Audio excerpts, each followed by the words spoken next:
Hey there, welcome to Hella Geek. I'm super stoked to review the G.I. Joe classified Cobra Rattler HasLab for y'all. Let's get into it, starting with a quick look at the curious circumstances of its delivery.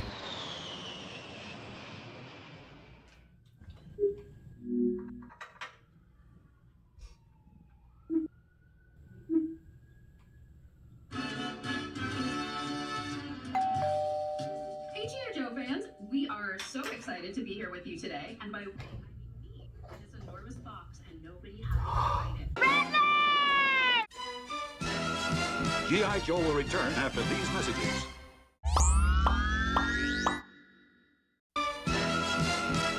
Now, back to G.I. Joe. Yes, that is really how it happened. No heads-up email, no shipping email, no tracking number, nada. It just arrived. And I was in such disbelief that I took this pic right away and sent it off to some of my fellow geeks. Okay, let's skip the unboxing because I already did a separate video for that and the link is in the description. But let's talk about the art on this box because it is absolutely beautiful and definitely adds to the high quality vibe of this HasLab. Remember when Lenny said, I love this kind of like, I would say like 1940s-esque kind of Art Deco-y kind of vibe with the kind of the pop colors. Gotta agree with him because I can totally see the influence from art like this. There's also a design on the interior boxes of a stylized angular version of the Cobra sigil, which reminds me of the one on Scrap Iron's helmet. How about y'all?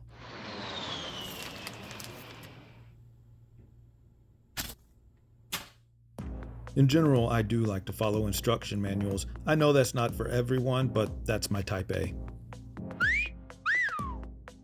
During assembly, most pieces gave a very satisfying snap. I did notice the gunner's canopy had two little tabs on the edge, so I looked for matching slots on the fuselage, and sure enough, there they were. So be sure to line those up and then rotate the turret to your desired position. My first minor complaint here is that the turret's rotation isn't very smooth, and it does get snagged in a couple of places, but I'll take that over being too loose. Also would have been nice if the inside of the turret rotated with the canopy, but I'm guessing that could have been problematic with the electronics. It's fine though, there's a targeting system on the instrument panel. The two cockpit pieces were easy to attach. Now, I will say the gap between the windscreen and the canopy is slightly larger than I would have expected, but I get it, it's a toy. And you have to get up really close to notice it anyway. If yours is like this too, let me know in the comments. A couple of other things to note about these canopy pieces. A nice feature of the cockpit is some detents that allow the canopy to remain open at different angles, which could be cool for some stop animation. The canopy hinge of the gunner's turret does not have any detents, which is a bummer. However, you can get it to balance open or, of course, get a figure to hold it open. Another thing here is that this canopy impedes the articulation of the guns. They actually have more tilt when the canopy's open. Way more. This is not a big deal, but this J shape is sculpted on the left side of the jet, and on the right side is just a tampo. Whatever. For the landing gear, there's a button labeled release on the bottom of the plane. I don't know if this was intentionally designed this way, but I discovered a sort of two-step press for the button. If you press gently, it'll release the front wheel first, and then another press releases the back wheels. But if you give it just one firm press, all three wheels release at the same time. And as you can see, this baby is both a beauty and a beast. It's loaded with some amazing details and measures nearly 3 feet by 3 feet. And by the way, the Rattler has a real-world counterpart. Well, kind of. It's heavily inspired by the A-10 Thunderbolt 2. But if you're watching this, you probably already know that, so let's go in for a closer look. Superb! For the lights, there are 3 settings operated by a single button. You're going to need 3 AA batteries, easy peasy. The first setting is fully illuminated with a white light. The second is partial illumination where just the outside edge glows red. And the last is fully illuminated in red. The cockpit and gunner's turret are lit up for all 3 settings, with the only difference being that during the third one, a portion of the instrument panel in the cockpit flashes yellow to alert the pilot that there's damage. And that damage can be shown with a switch out panel on the left side of the jet, because that third light setting also activates a sequence to simulate sparks and flames. You can't tell on camera, but the lights are 1 white, 1 yellow, 1 orange, and 2 red. report. Fire left, fire left. This is a really fun feature. The extra paint and dry brushing really helps sell the effect. And if you look here, you can see that flashing glow inside the cockpit from the instrument panel. Only thing that would have been even better is if the flashing sequence was a little more erratic instead of repeating the same obvious pattern. Another minor gripe is that the lights are on a 2-minute timer as opposed to just being able to be powered on and off at will, like with the hiss, but that's nitpicking. Back to the damaged panel. I gotta bring up issue number 34 of the original G.I. Joe comic. It's called Shakedown and focuses on a Rattler piloted by Wild Weasel in a dogfight against Ace in a Sky Striker.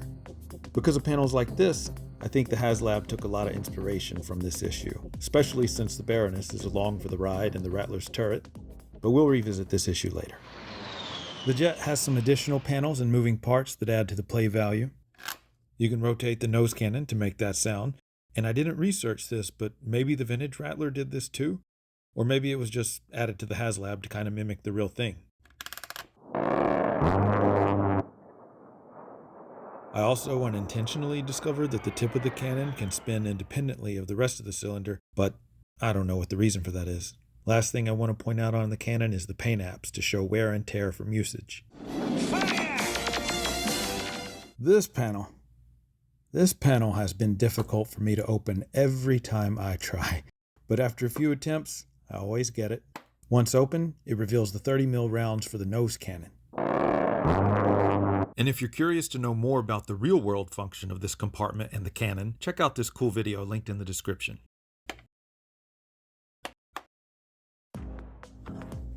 I love that the engine compartments on both of the wings open up to reveal a lot of nice detail.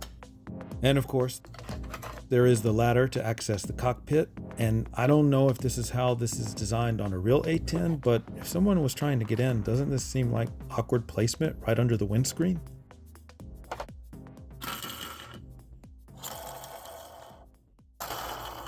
Now every Joe fan knows a Cobra Rattler has got to have VTOL capabilities. This feature is easy to operate by just manually pulling the wings in an up and back motion. Then, just push in a forward and down motion to level them again. On my Rattler, I noticed that the right wing seems to get hung up a little bit on the way back down, and I have to make a small adjustment to finalize the wing alignment. Every time. Not a big deal though. But be warned, when preparing for vertical takeoff, the wings are hella squeaky.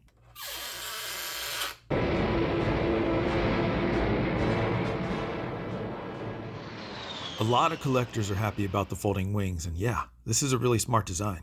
On the underside of each wing, there's a button labeled Release. Hold it down while you pull the wing out, and then repeat for the other side, and presto, instant space saver.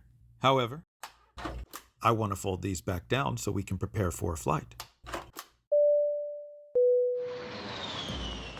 The display stand, or flight stand if you're nasty, is a must for a showpiece like the Rattler. And I gotta admit, putting it together was also very satisfying. Okay, wait a minute. There we go. Alrighty. The manual shows 3 configurations, and they are for descent, level with the top piece removed, and ascent. Again, that's descent, level, ascent. You can attach the top piece of the stand in 2 additional directions for 2 more moves. Bank right, bank left. I know this camera angle doesn't really sell the bank left, but it's more noticeable when compared to the straight and level. And if you're wondering, the jet does fit on the stand with the landing gear down, which is perfect if you want to display it in VTOL mode. And yeah, the larger blast effects are too tall for this. Because of the Rattler's size, it can be a little unwieldy, but for me, I found the best way to remove it from the stand is by using one hand to hold the base, not put my weight on it, but just firmly hold it in place, and then I use my other hand to grab the tail and lift the jet from the pegs. As far as the storage drawer, I doubted it would be able to hold some of the longer or thicker bombs and missiles, but actually was able to fit one of each shape in here. Pretty cool. Speaking of bombs and missiles, and blast effects, this set comes with loads of options in various sizes and with various purposes. The manual does recommend a specific arrangement of them on the Rattler's wings, But when it comes to displaying them on the flight stand, you can really get creative. This is the first setup I did, but I didn't like how the trajectory of the Rattler didn't line up with the rockets. That's a little better for my taste. Banking left while also firing the gun turret and nose cannon makes for a much more dynamic moment. Here's a bank right using the blast effects with the engines. As you can see, I have the two large ones on the wing engines and the small one on the tail, but we can do the opposite, and I may actually like this look better. Also, I did put a book under the base to make the bank a little more dramatic, but be careful if you try this. I'm not exaggerating when I say anything thicker than this and it'll tip over. It's worth noting that these large blast effects are really lightweight, so hopefully that bodes well for long-term displays. I don't have any complaints about the blast effects, but I do feel like 3 of each one could have been useful instead of just 2 of each. If you want to use the display stand with the Rattler's landing gear down, it will eat into the space you have to display additional accessories, but putting the angled mounting piece on top will free up 2 more pegs on each side of the stand. Lastly, I want to point out this bomb's fun details. It's marked as 001984, and 1984 is when the original Rattler was released. Also, at SDCC last year, I thought the cluster was one sculpted piece inside the bomb. Clearly, I was mistaken. Okay, so let's dive into the figures. Each figure's box is marked with the old school Cobra Air Force logo, plus each of the respective patches that they have on their arms. All of them have the same updated Cobra Airborne logo on the top of the box, and the new Mars Rattler logo on the bottom. Cool aspect of their boxes is being able to align them front to back to form a tableau of the 3 characters, or side by side to recreate the image from the back of the HasLab box. Side note, I like that this art shows what the Rattler looks like if you add the red snake decals to the front of the jet. Once you open them, they all have the exact same backing insert. For the individual figures, let's just go right down the row, starting with Wild Weasel. Obviously, you gotta have him come with the Rattler. The figure looks great, and I dig the scar, but this sculpt is so handsome that I think it could have used a furrowed brow or something to indicate some malevolence. Land or die. Here he is in the alternate flight helmet that has damage and some additional paint hits to show wear and tear. Again, this is a reference to issue number 34, as you can see here. While it's not an exact recreation, the influence is there. By the way, I found it very difficult to get both of the pegs in for his oxygen mask, so I just did one and called it good. Let me know in the comments if you have trouble pegging both sides too. Moving right along to the gunner, I'm glad he comes with the option to be different ethnicities. I love a good army builder, and hey, while we're at it, I'd like to get a female version of this figure too. I was pleasantly surprised to discover that the head and neck are separate pieces that can articulate. I was expecting these to be the type of switch-out pieces where the head and neck are just part of one sculpt. Another cool thing is that all of these figures have a different deco for their flight helmets.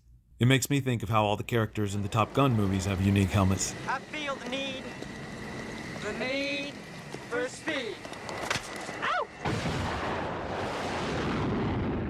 Last, but certainly not least, we have the Baroness. One of the first things I noticed on her was the sculpt on her gloves and boots. From the seams to the leather grain to the folds around the ankles, this is some amazing detail. And the gold paint on the bottom of her boots is a cool touch. Nice shoes. Next, I snatched her wig, unpegged her flight vest, popped her head off to get the flight vest off, and then did a quick boil and pop so I could remove the harness to finally reveal the sculpt for the inevitable release of a mass subline Baroness. This is the look she had in the animated Mass Device miniseries, including all the quilted texture around her waist, shoulders, and neck.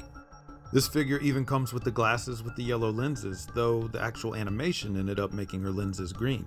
But even before the animated series, there was the original G.I. Joe comic issue number 1 entitled Operation Lady Doomsday. This was the Baroness's first appearance, and she was in that same light blue bodysuit with yellow accents. One of the decals included with the Rattler even depicts her like this, without the flight vest and harness, though she does need a lighter blue and green glasses before a Hasbro repaint of the figure is good to go. Her flight helmet is a reference to 2 quick scenes in one episode of the Revenge of Cobra miniseries, and I think this is the only time she ever appeared with this helmet. Looks great, and I appreciate that it was updated from a bucket helmet to this more modern flight helmet. Finally, I want to take a moment for this face sculpt. In my opinion, this is the epitome of the look for the Baroness. It's just a toy, but wow, that is a beautiful face. What did you expect? If you want to see other details of the figures in Rattler that I didn't go over, check out the review that Toy Optics did. I'll put the link in the description. Well, that's my look at the Cobra Rattler HasLab. Now you know about the Cobra Rattler, and since knowing is half the battle, there's only one thing left to do.